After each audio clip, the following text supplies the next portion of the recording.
Hello लोगोफोर नोंथांमोनखौ बड' इनफ'टेक YouTube चेनेलाव दिनै फिन खेबसेबाव बरायबावनाय जाबाय। दिनै आङो नोंथांमोननि सिगाङाव मोनसे गोदान भिडिअ लानानै फैनाय जादों आरो बे भिडिअआ मा नोंथांमोना भिडिअखौ जोबजासे नायलांदो। स' लोगोफोर दिनैनि भिडिअआ जादों टेट बिजाथिफोरनि थाखाय दुखुनांथाव थासारि। बेवहाय जानोखि जोंनि टेट पास जानानै थानाय केन्डिडेटफोर दङ बिटिआरनि सिङाव आरो बिटिआरनि बायजोआव दुलाराय आसामावनो दिनै बर' बिजोंनि जानोखि टेट पास जानानै थानाय केन्डिडेटफोर दङ दा बे बर' बिजोंनि टेट पास जानानै थानाय केन्डिडेटफोरनि गोसोआव जोबोद दुखु मोननाय फैदों जे जोंनि बिटिआरनि दैदेनगिरि मानाव गेदेर प्रमद बर' बिथां आरो लोगोसे दुलाराय बर' फरायसा आफादनि आफादगिरि दिपेन बर' बिथां सानैनि सायाव जोंनि टेट पास जानानै थानाय बिजाथिफोरा गोबां दुखु मोनदों। मानो होनोब्ला बिथांमोनहा बिटिआरआवहाय दिनैसिम टेटनि रिक्रुटमेन्टखौ होनो हायाखै। 2019आव आसाम टेट पास जानानै थानाय गोबां केन्डिडेट दङ आरो 2021आवबो गोबां आसाम टेट पास जानानै थानाय केन्डिडेट दङ। बिनि उनाव 2023आवहाय स्पेशल टेट पास जानानै थानाय गोबां केन्डिडेटफोर दङ नाथाय दिनैसिम रिक्रुटमेन्टखौनो होनो हायाखै। दा बियो जोबोद दुखुनांथाव बाथ्रा आरो बे रिक्रुटमेन्ट होनो हायैनि गेजेरावनो दाखालि बावैसो दिपेन बर' आरो प्रमद बर' बिथां सानैजों लोगो नांनानै मा खोथाखौ फोरमायखो बिथांमोना फोरमायदों आसामावहाय टेट पास जानाय केन्डिडेटफोरानो गैया। आसाम टेट पास जानानै थानाय बर' बिजोंनि केन्डिडेटफोरानो गैया। बे खोथाखौ बुंनाया जोबोद दुखु होदों जोंनि टेट पास जानानै थानाय केन्डिडेटफोरखौ। दिनै 2019 आरो 2021आवहाय आसाम टेट जानानै थांबाय। दा बे आसाम टेट जानानै थांनायावहाय गोबां केन्डिडेटफोरा टेट पास जादों। रोजानिख्रुइबो बांसिन टेट पास जानानै थानाय केन्डिडेट दङ। दा बे रोजानिख्रुइ बांसिन टेट पास जानानै थानाय केन्डिडेटफोरखौ दिनैसिम रिक्रुटमेन्टखौनो होनो हायाखै। दा बे रिक्रुटमेन्टखौनो होनो हायैनि सायाव आरो गोदानै आसाम टेट बर' मिडियामनि थाखाय आलादायै खुंबावनो नागिरनाया बियो जोबोद दुखुनांथाव जादों। बिथांमोना आसाम टेटखौ आलादायै खुंनांगौनि जेबो गोनांथियानो गैया। मानो होनोब्ला आसाम टेटखौ जोंनि जानोखि आसाम गभर्नमेन्ट दङ आसाम गभर्नमेन्टआनो बेखौ खुंबाय थाखायो। बर' मिडियामनि आलादा खुंनांगौनि गोनांथि गैया। मानो होनोब्ला आसाम टेटआवहाय अलरेडिहाय बर' बिजोंनि थाखायो। बर' मिडियामनि एसामिस मिडियामनि बेंगलि मिडियामनि गासिबो मिडियामनि थाजोबखायो। दा बे हिसाबै आलादायै बर' मिडियामनि टेट खुंनांगौनि जेबो गोनांथियानो गैया। सि टेटआवहाय जानोखि बर' लेंगुवेज गैया बर' साबजेक्ट गैया नांगौबा बे सि टेटआवहाय बर' साबजेक्ट सोनायनि बेब'स्थाखौ खालाम। बेखौ खालाम। बेवहाय गोबां केन्डिडेटफोरा सि टेटखौ होनो मोनगोन। बेवहाय सि टेटआ बोसोराव खेबनै जायो। बोसोरै सि टेटखौ होनो मोनगोन आरो बोसोरै सि टेट पास जानाय केन्डिडेट फैगोन। दा बेवहाय जोंनि गोदानै टेट जे फाथिनांगौ बेनि खुनु गोनांथियानो गैया। खुनु जुक्ति गोनां बे ब्राव नङा। दिनै जोंनि दुलाराय बर' फरायसा आफादनि आफादगिरि दिपेन बर' बिथाङा टेट पास जानानै थानाय केन्डिडेटफोरनावसो उल्थायै टेट पास जानानै थानाय केन्डिडेटफोरा बेसेबां दं बिनि डाटाखौ बिनाया जोबोद दुखुनांथाव जादों। बिथाङा डाटाखौ बिनोनो जेबो गोनांथियानो गैयामोन। अलरेडि बिथांमोनाव गोबां केन्डिडेटफोरानो बिथांमोननो डाटाखौ साबमिट खालामखादों आरो साबमिट खालामलायनांगौनि गोनांथियानो गैयामोन। आरो मानो होनोब्ला जेब्लानाखि टेटनि रिजाल्टखौ होदों टेटनि रिजाल्ट होनायनि लोगो लोगोनो मोनफ्रोमबो इउनिट मोनफ्रोमबो आनसलिक दुलाराय बर' फरायसा आफादनिफ्राय बेनि डाटाखौ कालेक्सन खालामनाय जाखादों।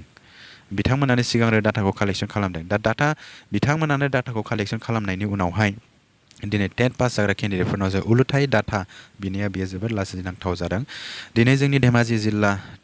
आसाम टेट पास जानाय केन्डिडेटफोरनि जानाखि एस'सियेसन बिथांमोनहा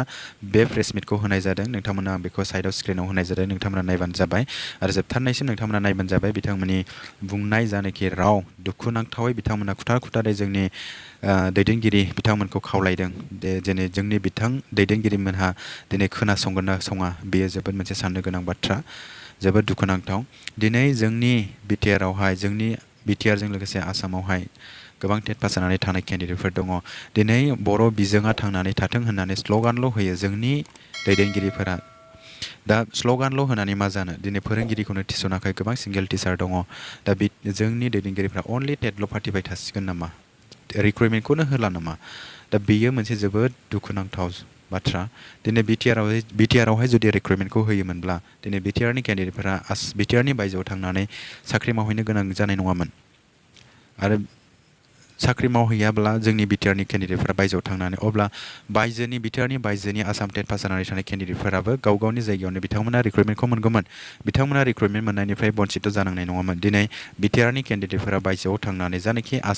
बिटिआरनि बायजोनि केन्डिडेट बिथांमोननि पस्टखौ सेनानै लाहैनाय जायो बेयो जोबोद दुखुनांथाव बाथ्रा आरो बिटिआरनि केन्डिडेटफ्राबो उफाय गैया थांखानांखागोन मानो होनोब्ला बिटिआरआवहाय दिनैसिम टेट पास जानानै थानाय केन्डिडेटफोरनि थाखाय रिक्रुटमेन्टखौनो होनो हायाखै दिनै बिटिआरआवहाय 1200टाल' पस्ट दङनो बे खोथाखौ जोंनि प्रमद बर' बिथाङा मिडियायाव बुंगासिनो दङ एसआइउ एप्रुभआनो जायाखैनो दिनैसिम दा 1200 केन्डिडेटनि थाखाय जे आसामाव आरोबाव टेट खुंबावगोन बियो जोबोद दुखुनांथाव बाथ्रा आरो आसाम बिटिआरनि बायजोआवहाय बेसेबांथा पस्ट खालि दङ बर' मिडियामनि थाखाय बै पस्टआसो मेन दिनै आसाम टेट खुंनानै जे आरोबाव गोबां केन्डिडेट पास जागोन गोबां केन्डिडेट पास जायोबा बै गोबां केन्डिडेटफोरखौ बबे पस्टआव रिक्रुटमेन्ट होगोन बेयो मोनसे जोबोद साननो गोनां बाथ्रा दिनै आसाम टेट पास जानानै थानाय केन्डिडेट गैयामोनब्ला आलादा खोथा बिथांमोननि थाखाय आलादायै आसाम टेट खुङो ना स्पेसियेल टेट खुङो बियो आलादा खोथामोन बेखौ जों बुंनो थाङामोन दिनै रिक्रुटमेन्टखौनो होआखै दिनै आसामाव खेननै खेमथाम रिक्रुटमेन्ट जानानै थांबाय मोनसे पस्ट ओंखारदोंमोन एस एस ए नि पस्ट ओंखारदोंमोन बेहायबो जोंनि बर' मिजोंनि गोबां केन्डिडेटफोरानो बेवहाय एपइन्टमेन्ट मोननो हायाखै बेनि उनावहाय 9000नि मोनसे पस्ट ओंखारदोंमोन 9000 प्लासनि बेवहाय बर' बिजोंनि जानाखि पस्ट दंमोन 116ल' आरो 5000नि मोनसे पस्ट ओंखारदोंमोन 5000 प्लासनि बेवहायबो अनलि 40टाल' दिनै बेफोर जेंनाखौ नुनो मोन्दोंना मोनाखै जोंनि बिटिआरनि आरो दुलाराय बर' फरायसा आफादनि आफादगिरि बिथांमोनहा बेयो जोबोद साननो गोनां बाथ्रा लोगोफोर नोंथांमोना दिनै धेमाजि जिल्लानि जानाखि टेट पास एस'सिएशन केन्डिडेटफोरनि जानाखि प्रेसमिट होनाय बे प्रेसमिटखौ नोंथांमोना खोनासंलांदो बिथांमोना मा फोरमायदों बिथांमोननि दुखुनांथाव थासारिखौ आरो बिथांमोननि प्रेसमिट होनाया जोबोद मोजां जादों आं बेखौ जोबोद सेल्युट खालामो बिथांमोननि दुखु मोननायाव आंबो दुखु मोनफादों आरो जोंनि बिटिआरनि केन्डिडेटफोराबो गोबां दुखु मोनफादों जे दिनैसिम मानो टेट रिक्रुटमेन्टखौ बा टेटनि जानाखि आसाम टेट पास जानाय बा बिटिआर टेट पास जानाय बिथांमोननो दिनैसिम मानो रिक्रुटमेन्ट होनो हायाखै आंबो बेखौनो गुरैयै खावलायो जोंनि बिटिआर दैदेनगिरि बिथांमोना टेट फाथिनायनि सिगां नोंथांमोना रिक्रुटमेन्टखौ एटलिस्ट खेमसे रिक्रुटमेन्टखौ होग्रो जाहाथे बेवहाय बिथांमोनहा टेट पास जानानै थानाय केन्डिडेटफोरा एप्लाइ खालामनायनि सुबिदाखौ मोननो हायो लोगोफोर बेखिनियानोसैमोन आंनि जानाखि बुंनाय आंनि जानाखि गोसोनिफ्राय जानाखि बेरखांनाय राव बेखौ आं नोंथांमोननि सिगाङाव फोरमायनानै होनाय जाबाय लोगोफोर नोंथांमोना दा जानाखि धेमाजि जिल्लानि टेट पास जानानै थानाय केन्डिडेटफोरनि जानाखि प्रेसमिट होनाय बेखौ नोंथांमोना खोनासंलांदो लोगोफोर भिडिअआ बेखिनियानोसै नोंथांमोना भिडिअखौ मोजां मोनदोंब्ला लाइक आरो शेयार खालामनानै होदो लोगोसे चेनेलाव गोदानै फैदोंब्ला चेनेलखौ साबस्क्राइब खालामनानै होदो नोंथांमोननि थाखाय आं बेबायदिनो गोदान भिडिअ लानानै फैबाय थागोन लोगोफोर भिडिअआ एसेनोसै गोजोन्थों বন্ধুসকল আজিৰ ভিডিঅ'টো আছিল আমাৰ যোনটো প্ৰমোদ বড়ো ডাঙৰীয়াই নতুনকৈ আসাম টেট পাতিব বড়ো মিডিয়ামৰ এক্সট্ৰাকৈ সেইটো আমাৰ আসাম টেট পাছ হৈ থকা কেণ্ডিডেট আৰু বিটিআৰৰ টেট পাছ হৈ থকা কেণ্ডিডেট বড়ো মিডিয়ামৰ কেণ্ডিডেটবিলাক বহুত দুখ লাগিছে ইয়াৰ কাৰণে আজিৰ ভিডিঅ' এইটো অনা হৈছে ইয়াতে আপোনালোকে এইটো বেয়া নাপাব যে আপোনাৰ এগেইনষ্টত কিবা কৈছে নেকি সেইটো ইয়াৰ ভিডিঅ'ত কোৱা নাই সেইটো অনলি যোনখিনি মানে আমাৰ বড়ো মিডিয়ামৰ এক্সট্ৰাকৈ আসাম টেট পাতিব কোৱাৰ কাৰণে আমাৰ আসাম টেট পাছ হৈ থকা বড়ো মিডিয়ামৰ কেণ্ডিডেটবিলাক বহুত দুখ লাগিছে ইয়াৰ কাৰণে আজিৰ প্ৰেছ মিটটো ইয়াত দিব লগা হৈছে আৰু বিটিআৰৰ যিমান বড়ো মিডিয়ামৰ টেট পাছ হৈ থকা কেণ্ডিডেট আছে বিটিআৰৰ কেণ্ডিডেটবিলাক আউট অফ বিটিআৰত যায় তেখেতসকলে আউট অফ বিটিআৰৰ পষ্টবিলাকে মানে ফিল আপ কৰি ৰাখে বা পষ্টটো মানে যাই চাকৰিটো কৰিব লগা হয় ইয়াৰ কাৰণে আউট অফ বিটিআৰৰ যিমানকি বড়ো মিডিয়ামৰ কেণ্ডিডেট আছে তেখেতসকলে বঞ্চিত হ'ব লগা পৰে ইয়াতে আমাৰ বিটিআৰৰ যদি পষ্টটো যদি ক্ৰিয়েট কৰি বা ৰিক্ৰুটমেণ্টটো যদি দিলে হয় তেনেহ'লে বিটিআৰ কেণ্ডিডেটবিলাকে আউট অফ বিটিআৰত যায় তেখেতসকলে এপইণ্টমেণ্ট ল'বৰ দৰকাৰেই নহ'লে হয় ইয়াৰ কাৰণে ইয়াৰ বহুত দুখ লাগিছে আৰু এদিনা প্ৰমোদ বড়ো ডাঙৰীয়া আৰু দীপেন বড়ো ডাঙৰীয়া যি মন্তব্য কৰিছে আসাম টেট পাছ হৈ থকা বড়ো মিডিয়ামৰ কেণ্ডিডেটবিলাকে নাই ইয়াৰ কাৰণে আসাম টেট এক্সট্ৰাকৈ পাতা হ'ব বড়ো মিডিয়ামৰ কাৰণে সেইটো কোৱাৰ কাৰণে বহুত দুখ লাগিছে আমাৰ অল আসাম যিমান নেকি টেট পাছ হৈ থকা বড়ো মিডিয়ামৰ কেণ্ডিডেট আছে তেখেতসকলে বন্ধুসকল ভিডিঅ'টো এইখিনি আছিল আপোনালোকে ভিডিঅ'টো ভাল লাগিছে যদি লাইক এণ্ড শ্বেয়াৰ কৰি দিব লগতে চেনেলটো ছাবস্ক্ৰাইব কৰি দিব जों दिनै धेमाजि जिल्ला अल बड' टेट एस'सिएशन बे आफादा हरखाबै जे मोनसे खौरां मेलनि थाखाय नोंथांमोनखौ जों दिनै हांख्रायदों गिबि नोंथांमोनखौ जों खुलुमदों जोंनि धेमाजि जिल्ला अल बड' टेट एस'सिएशननि जानानै जोंहा हरखाब प्रेस बिबुंथि लानायनि गुबै जाहोना बेनो थांनाय 29 आगस्ट 2023 खालाराव जोंना आसाम सरकार आरो बिटिसि सरकार दुलाराय बर' फरायसा आफाद आरो बर' थुनलाइ आफाद बे मोनब्रै आफादा ज' जानानै बर' बिजोंनि जेंनानि सायाव जों गुवाहाटीयाव मोनसे सावरायनाय जादोंमोन आरो बे सावरायनायखौ जोङो मिडियानि गेजेरजों जों नुदों आरो बे सावरायनायाव दुलाराय बर' फरायसा आफादनि आथिखालनि आफादगिरि जा माननीय गेदेर दिपेन बर' सारा जा मिडियानि सिगाङाव फंनैसो बुंनाय बाथ्रा आरो बिटिआरनि आथिखालनि CEM प्रमद बर' बिथाङा जा बुंनाय बाथ्रा बे बाथ्रानि सायाव जों दिनै धेमाजि जिल्ला अल बड' टेट एस'सिएशननि जानानै फंनैसो बाथ्रा बुंनो नागिरदों। बिथांमोना मोनसे बाथ्राखौ बुंदों बर' बिजोंनि सायाव बिथांमोना सावरायनायाव जोंहा जोबोरैनो जों गोजोननाय मोन्दोंमोन नाथाय जोबनायाव मोनसे बाथ्राया जोंनि गोसोआव एसे दुखु मोनखांदों बे जाहैबाय बिटिआरनि बायजोआव बर' बिजोंनिफ्राय टेट उथ्रिनाय प्राय गैया बायदिखौनो बिथांमोना बुंनाय जादों खोब खम बिबांनि दङ बा गैया बायदि बिथांमोना बुंदों नाथाय बे समाव जोङो एबसुनि आफादगिरि दिपेन बर' सारखौ जोङो दिनै बुंनो गोसो जादों बा बुंनो लुबैयो जे जोङो बिटिआरनि बायजोआव थानाय मोनफ्रोमबो जिल्लानिफ्राय जोङो टेट बेसेबां उथ्रिदों बर' बिजोंनिफ्राय बिनि गासैबो डाटाखौ जोङो जिल्ला आफादनि थ्रुयै मोनफ्रोमबो जिल्लाया जोङो सेन्ट्रेलाव बेखौ दैथायहरनाय जादोंमोन थ' बे डेटाफोरा गासै बिथांमोननि आखायाव दंखायो थ' जों दिनै नायबाय जे 2021 मायथाइयाव जोंना आसामाव 9,000 जोंनो आसाम सरकारा पस्ट होदोंमोन बे रिक्रुटमेन्ट होदोंमोन बे 9,000 पस्ट रिक्रुटमेन्टआव जोंनो बर' बिजोङाव मात्र जोङो 90ल' जों रिक्रुटमेन्टखौ जों बर' बिजोंनिफ्राय जों मोन्दों बेवहायबो मा जाहैबाय जोंना धेमाजि जिल्ला आरो गवालपारा जिल्ला बे मोननैल' जिल्लायाव ओंखारबाय थायो बे 90आबो दा बेहाय जों नायबाय दा जोंहा बिटिआरनि बाहेरनिफ्रायथ' जों फ्राय मोनासै बेखौ बिटिआरनिफ्रायनो फैनानै जोंनो सुफुंफैबाय बिथांमोना आसामनि बायजोआव बिएडआव गोबां मार्क लाना फैबाय बिथांमोना मेरिट लिस्ट बायदियै बिथांमोना जोंनि जायगायाव बिदिनो सुफुंफैबाय आरो दा बेहाय जोंना बिटिआरनि बायजोआव गोबां टेट पास जानायफोरा ओरैनो थाबाय दासिम थाबाय जों आसा खालामदोंमोन उनावहाय जोंखौ लागोन नामा बेफोरबायदि जों मोनसे आसा खालामदोंमोन बेनिफ्राय 2022 मायथाइयाव आरोबाव फिन आसाम गभर्नमेन्टआ 5,000 मोनसे पस्ट दिहुनलायबाय पस्ट क्रिएसन खालामलायबाय बेवहायबो जों नायबाय बर' मिडियामाव मात्र 40'आल' जोंनि बर' मिडियामनि थाखाय बेबो धेमाजि आरो गवालपारा जिल्लायावल' दा बेहायबो जों नायबाय जों आसा खालामदोंमोन जे जोंनिफ्रायबो मोनगोन नामा बेफोरबायदि बेवहाय प्राय बेहायबो बिटिआरनिफ्रायनो फैनानै बे 40टा भेकेन्टमोन बेखौबो फिलआप खालामफिननाय जाबाय आरो दा जोंनिफ्राय मात्र 7 गासै जोङो 2021 मायथाइयाव धेमाजि जिल्लानिफ्राय जोङो 95 जन टेटआव उथ्रिनो हादोंमोन बिनिनो 7 जोंहा मोननाय जाबाय दा बे 90 जना जों दासिमबो दङ दा अकल धेमाजि जिल्लाल' नङा जोंहा बिटिआरनि बायजोआव धेमाजि जिल्लानि अनगायैबो जोंहा गवालपारा जिल्ला गलाघाट जिल्ला लखिमपुर जिल्ला बिश्वनाथ जिल्ला सनितपुर जिल्ला बरपेटा जिल्ला नलबारि जिल्ला धुबुरी आरो बङाइगाव बिथांमोननि जिल्लानिफ्रायबो गोबां जोङो डेटा होनायखौ जों नुदोंमोन पास जानायनि दा बेहाय बै समाव जोङो बिथांमोन गासै जों डेटा कालेक्सन बायदियै जोङो 1,000नि खाथियाव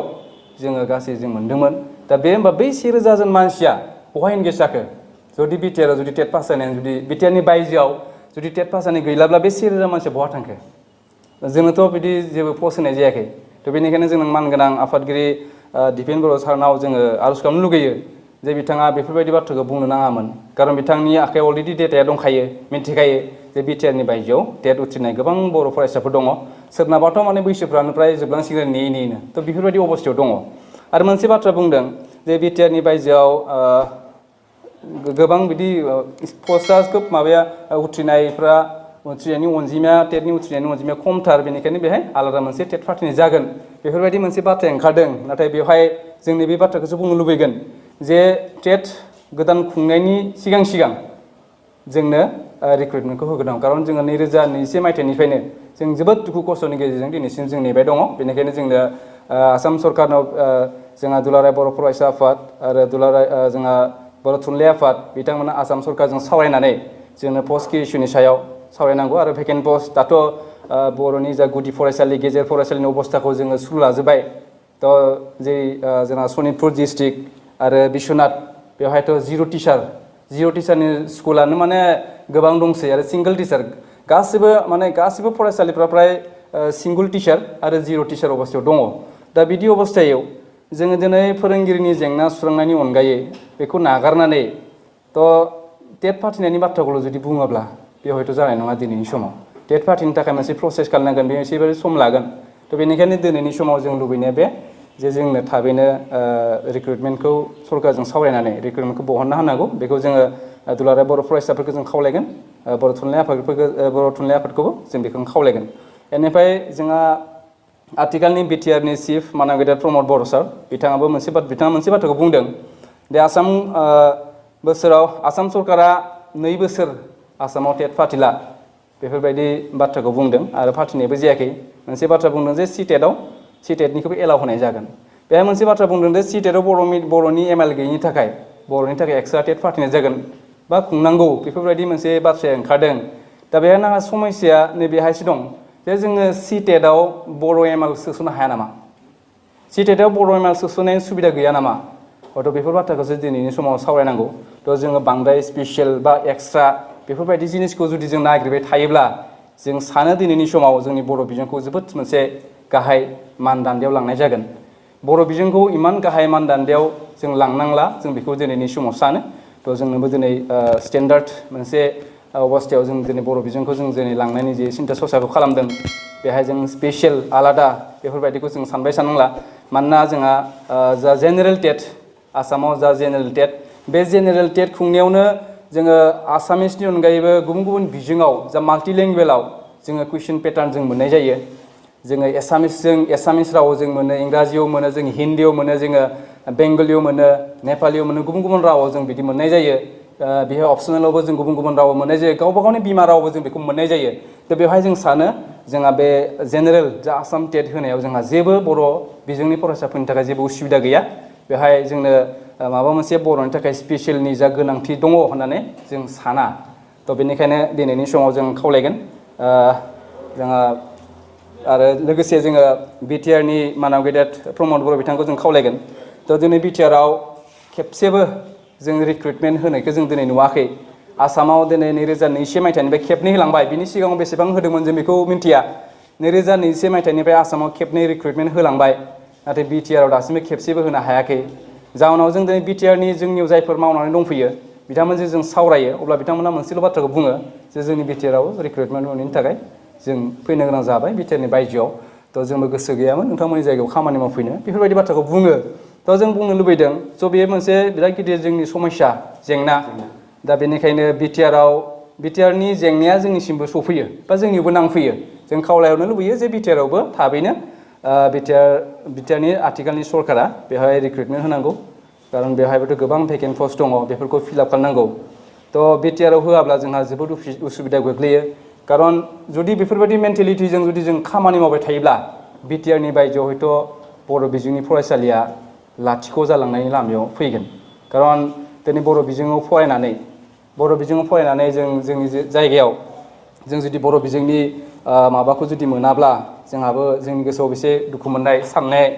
बे साननाया जोंनि गेजेराव फैयो नाथाय मोनसे बाथ्राखौ जों दिनै मोजां मोनदों दा आसाम सरकारा टेटनि जा सायख'नाय बे टेटनि सायख'नायनि जा प्रसिडिउर बे प्रसिडिउरखौ सोलायदों बेयो जोंनि थाखाय जोबोद मोजां आवगोलाव गासैखौबो एकाडेमिकनि मार्क आरो टेटनि मार्कखौ ज' खालामनाय दाजाबनाय जायोमोन नाथाय आथिखालाव एसे सोलाय सोल' खालामनानै बेनि जा प्रसिडिउरखौ सेलेक्सन जा प्रसिडिउर बे सेलेक्सन प्रसिडिउरखौ सोलाय सोल' खालामदों बेयो जोंनि थाखाय जोबोद मोजां बेखौ जों बरायो जोङो धेमाजि जिल्ला अल बड' टेट एस'सियेसननिफ्राय जों बेखौ जों बरायदों जे आसाम सरकार आसामनि जा मानव गेदेर chief minister doctor Himanta Biswa Sharma आरो जोंना मानव गेदेर सोलोंथाइ बिफाननि मन्थ्रि इडुकेसन मिनिस्टार डक्टर रनज पेगु बिथांमोना जा मोनसे सेलेक्सन प्रसिडिउर इडुकेसनाव जे मोनसे सेलेक्सन प्रसिडिउर लाबोदों बेयो थारैनो जोंनि थाखाय मोनसे मोजां बेखौ जों बरायदों बेनिफ्राय दुलाराय बर' फरायसा आफाद आरो बर' थुनलाइ आफादखौ जों गले गले जोङो धेमाजि जिल्ला टेट एस'सियेसननि जानानै गले गले जों खावलायगोन जे बिथांमोना आलादायै टेट खुंनायनि बर' बिजोङाव आलादायै टेट खुंनायनि अनगायै जोंनो थाबैनो सरकारजों सावरायनानै जेसेबां भेकेन्ट पस्ट दङ बे भेकेन्ट पस्टनि थाखाय जोंनि बे भेकेन्ट पस्टखौ दिहुननांगौ आरो थिसननायनि जा लाहार फाहार हाबाफोर बे हाबाफोरखौ जोङो मावनांगौ होननानै जोंनिफ्राय जों खावलायहरो आरो जोंनि बिटिआरनि बायजोआव थानाय जेसेबां जिल्ला दङ जेरैहाय जोंना गलाघाट लखिमपुर बिश्वनाथ सनितपुर बरपेटा नलबारि धुबुरी बङाइगाव बिथांमोननावबो गोबां दङ टेट उथ्रिनानै थानाय बिथांमोनखौबो जों दिनै ज' जानो थाखाय खावलायदों आरो गावबा गाव जिल्लानि जोङो जेसेबां जोङो डाटाखौ होदोंमोन बा जोंनियाव जेसेबां दंमोन बेखौ जों डाटाखौ बुथुमलायनानै जोंनि उथ्रिनायनि डाटाखौ बुथुमलायनानै जोङो थाबैनो जों आसामनि चिफ मिनिस्टार आरो एजुकेशन मिनिस्टार बिथांमोनखौ लोगो हमनानै जों बे बाथ्राखौ सावरायहैनायनि जों बे थांखिखौ लादों आरो बेखौ जों सावरायगोन बेनिखायनो गासैबो जिल्लाखौ जों सह'जग खालामनायनि थाखाय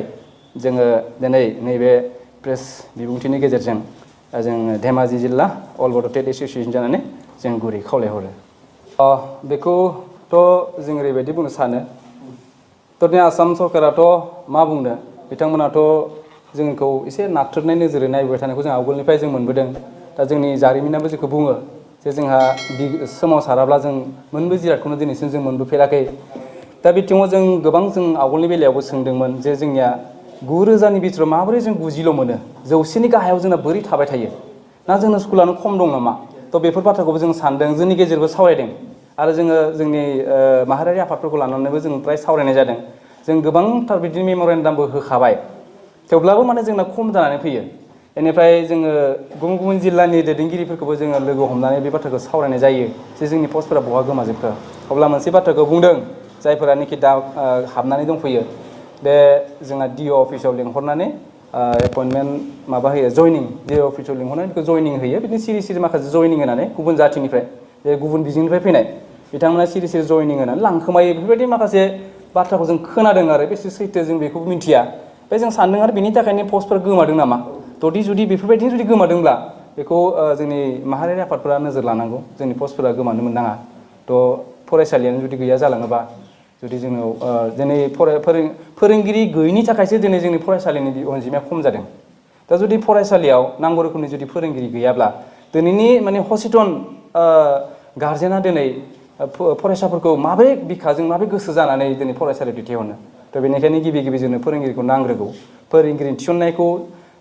सुफुंखांनायनि उनावसो जोङो फरायसाफोर दंनाय गैयै एनरलमेन्टआ बेसे दङ बेसे गैया बेनि हिसाब खिथाबखौ जों बानायनो हायो दा समाव जोंहा फोरोंगिरिनि आंखालानो जोंहा जोबाखै आरो दा बेनिखायनो जोंना बेनो जों दिनै खावलायगोन दा जोंहा गार्जेन हिसाबै बर' थुनलाइ आफाद बा जोंहा दुलाराय बर' फरायसा आफाद दङ आरो बेनि अनगायैबो गोबां जोंहा माहारियारि आफाद आथिखालाव दंसै थ' जों जोंनि बिजोंखौ जुदि जों फोथांना लाखिनांगौ जायोब्ला आरो बिजोङा थांनानै थायोब्लासो जोंनि बर' बिजोङा जुदि थांनानै थायोब्लासो जोंनि हारिनि जा सेन्टिमेन्ट बे सेन्टिमेन्टआ जोंनि गेजेराव ग्र' जाबाय थागोन थ' बेखौ जुदि जों लाखिबाय थानांगौ जायोब्ला थ' बिजोंखौ जों फोथांना लाखिनांगोन आरो बिजोङा जोंनो होनो हानांगोन थ' जोंनि बर' बिजोङाव फरायनानै जोंनि फरायसाफ्रा गोरों जानांगोन आरो बेयाव जों बिनि थिसनथाइखौबो जों मोननांगोन आरो बिनिफ्राय जोंनि बर' बिजोङाव फरायनानै जोंनि फरायसाफोरा उदायनाय फरायसा जानो हानांगोन थ' बर' बिजोङाव फरायनानै जानला मानला ओरैनो जेबो उदाय जुदि गावखौनो गायसंनो हायै बिदि जुदि जायोब्ला बे बर' बिजोंखौ जों मान होनाय नङा थ' जेब्ला जों बर' बिजोंखौ जुदि उदायनाय जुदि जोङो सुबुं सम्पद जुदि दानांगौ जायोब्ला निस्सय दिनैनो जोङो गोरों फोरोंगिरिखौ जोंनो नांगौ थिसननांगौ दा बेनिखायनो दिनै आसाम सरकारा बा भारतनि जा गोदान सोलोंथाइ खान्थि बे गोदान सोलोंथाइ खान्थि बेफोर माखासे माबाखौ लादों बिथांखिफोरखौ लादों बेयो जोबोद मोजां जोबोद बाख्नायथाव थ' बेनिखायनो फोरोंगिरि थिसननाय जिहेतु जोंना गुबै जेंना जादों बियो फोरोंगिरि गैयै जिर' टिचार आरो सिंगोल टिचार बियो जोंनि एकदम बयनिख्रुइबो देरसिन मोनसे जेंना जादों सोलोंथाइनि जेंना बे जेंनाखौ प्रायरिटि होग्रोनानै सिगांग्रो गुबुनखौ एसे दोनथ'नानैबाबो नैबेखौ जोंनि माहारियारि आफादफोरा सिन्था सरसा खालामनानै सरकार आथिखालावथ' दा मिथिनायाव सरकारजोंनो फ्राय थाफानानै खामानि मावो दा बेवहाय जोंना बांसिनसो आवगोलनिफ्राय बांसिनसो मोननांगौ आरो दा आवगोलजों दाजों रुजुना नायोबा आवगोल सरकारजों लोगो जायै समावसो जों बांसिन मोननायखौ नुदोंमोन आरो दा जों सरकारजों लोगो जानानैसो जुदि जों खम जुदि मोनोब्ला बेवहाय रायजोफोरनि गेजेराव मोनसे सन्देह थायो आरो बेनिखायनो माहारियारि आफादफोरखौ जों खावलायनो लुबैयो जे जोङो बे फोरोंगिरिनि जा जेंना बे जेंनाखौ थाबैनो सुस्रांनांगौ सरकारजों रायलायनानै सुस्रांनांगौ बेखौ जों जेब्लायबो लुबैयो मिजिंथियो आरो बिटिसिनि बायजोआव जे टेट उथ्रिनाय फरायसाफोर गैया केन्डिडेट गैया नैबे साननाय बे मेन्टेलिटिखौ फोजोबनांगौ खारन बे डेटाफोरा बिथांमोननियाव दंखायो एबसु अफिसाव बे दंखायो बे डेटाखौ नायबानो बेखौ मोनगोन आरो जोंनिफ्राय जों बेखौ खावलायो सरकारथ' माबा मोनसे गावसोरनि बेनिफिटखौ नागिरनोबो हागौ बेवहाय थ' बेहाय ओरैबायदि मोनसे खहा जागोन 2021 जोंहा गोबां माखासे पास जानानै थानाय पुराना माखासे मानसिफोर दङ जायनोखि माने बैसोफ्रा दिनै जोबलांनो हमदों आरो माने हयथ' बिथांमोना बन्सित जागोन आरो दा बेनिखायनोथ' टेट खुंनांगौआथ' बे गोदानसो टेट फाथिनांगौआ जाहैबाय गोदान मोनसे प्रब्लेम बियो दा टेट पास जाखाना थानायफ्रा जाहैबाय पुराना मोनसे प्रब्लेम थ' बे पुराना प्रब्लेमखौ जोङो सल्भ खालामग्रोनांगौ आरो बिनि उनावसो गोदान प्रब्लेमजों जों फेस जानांगौ थ' बेखिनि दा जेसेबां दङ बेखिनिखौ जुदि रिक्रुटमेन्ट होयोबा अन्तत जोंनि दा जोंहा जेसेबां फरायसालिनि जोंहा जेंना जानानै दङ बे जेंनाया जोंना जोबथ'गोन आरो बे जोंनि एलिमेन्टारि लेभेलाव थ' जुदि हाई स्कुलाव जुदि दा टेट काम रिक्रुटमेन्ट होनो नागिरदों थ' बेखौ जुदि आलादा खुङोब्ला बे गुबुन बाथ्रा जागोन जोंहा बेवहाय बुंनो गोनां गैया खिन्थु नैबे एलिमेन्टारियाव गुदि आरो गेजेर फरायसालियाव थोजासे जिहेतु दङ बिटिआरनि बायजोआवबो थोजासे दङ आरो बिटिआरनि सिङावथ' गोबां दं जों बेखौ मिथिदों आरो बिटिआरनि सिङावथ' नोङो आसाम टेटआव उथ्रिनाय आरो दाखालि बावैसो जोंहा स्पेसियेल टेट जाबाय बेहाथ' गोबां उथ्रिदों दा बेफोरखौ नायोब्लाथ' गोबां दं दा बेवहाय जोंनो माथ्र' जेंनाया फोरोंगिरि थिसननायावसो नांना दंहैयो आरो माने बिदि आरो माने बेखिनिखौ जों बुंबाय आरो जोंनि जुदि डिमान्डखौ जुदि मानियाब्ला दाथ' सरकारा नैबे आगष्टनि गेजेराव बिथांमोना मोनसे रिक्रुटमेन्ट दिहुननायनि खोथाखौ बुंदों बेवहाय जुदि जोंनि बर' बिजोंनिफ्राय जुदि मोनसेबो फैयाब्ला जोंथ' सोमावसारनो जों बायथ' जागोन खारन बर' बिजोंखौ जों फोथांनांगोन बर' बिजोंखौ खारन टेट फाथिनायाथ' बिराद गोलाव खोथा जागोन टेटखौ नों गाबोननो फाथिनोबा फाथिनो हाया सरकारा गाबोननो टेट फाथिनोबा फाथिनो हाया दा बै समहालागै जोंनि बर' बिजोंनि जोंनि फरायसालियाव जे फोरोंगिरि गैया बेखौ जोंनि फरायसाफोरा नेबाय थानांगोन नामा टेटखौ जे बै जोङो टेटखौ मास मोनब्रै मोनबा बा बोसोरसेनो जों फाथिनोसै बिसिम नोंसोर नेनानै थाथ' नोंसोर फोरोंगिरि गैयालासिनो फरायसालियाव नेनानै बेफोरबायदि नेजानाय जिनिस नामा बेयो आरो जुदि बर'फोरनि गेजेराव जुदि टेट उथ्रिनाय गैयाब्ला गुबुन मोनसे जागौमोन दा थासेयावबो जुदि बेफोरबायदि जुदि सिन्था सरसाजों जुदि खामानि मावनो नागिरोब्ला बेहाय गुबुन मोनसे साननो गोनां बायथ' जाहैयो आरो दा बेहायनो जों दिनै बेखौनो बुंगोन जे बिदि जुदि जाथाराब्लाथ' जों सोमावसारनांगोन जोंहा गासै जिथा जोंहा जिल्ला दङ बिटिआरनि बाहेराव बे 10टा जिल्लानि टेट उथ्रिनाय जोंहा सोद्रोमाफोर दङ बे सोद्रोमाफोरा जों ज' जानानै बेखौ जों राजा लामायावबो ओंखारगोन जि रोखोमै जों सोमावसारनो गोनां जायो जों सोमावसारनो जों बायथ' जागोन जोङो सैथोनि मोन्थायखौ जों नागिरनो थाखाय गुबुन बिजोंफोराव जेरैबायदि होनो थांगासिनो बा होबाय थायो थ' बेफोरबायदि जोङो बर' बिजोङावबो जोङो होजानायखौ लुगैयो आरो गुबुन बिजोंफोराव जेसेबां फेसिलिटिसखौ मोनो दा बर' बिजोङावबो बे फेसिलिटिसखौ जों मोननायखौ लुबैदों आरो बेखौ सरकारनिफ्राय बिनानै लाबोनाय बा सरकारजों सावरायनानै लाफानायनि जा बिबान दायित्व बियो जोंहा दुलाराय बर' फरायसा आफाद जे बेखौनो जोङो सिनस्रि खालामनानै दिनैसिम जों मानिबोदों आरो जोंहा बर' थुनलाइ आफाद जोंनि गार्जेन बायदि जों मानिबोदों बिथांमोना सावरायनानै बेयो इमान गिदिर जेंना नङा होननानैबो जों सानदों खारन फोरोंगिरिफोरजों सरकारजों फ्राय बिथांमोना सावरायबाय थानाय जायो दा बेखौ मोनसे प्रायरिटि लानानै जे सावरायनांगौ बेखौ जोंनिफ्राय जोङो रिकुवेस्ट खालामहरो बा जों डिमान्ड खालामहरो बेखिनिखौ जों दिनै बुंबाय आरो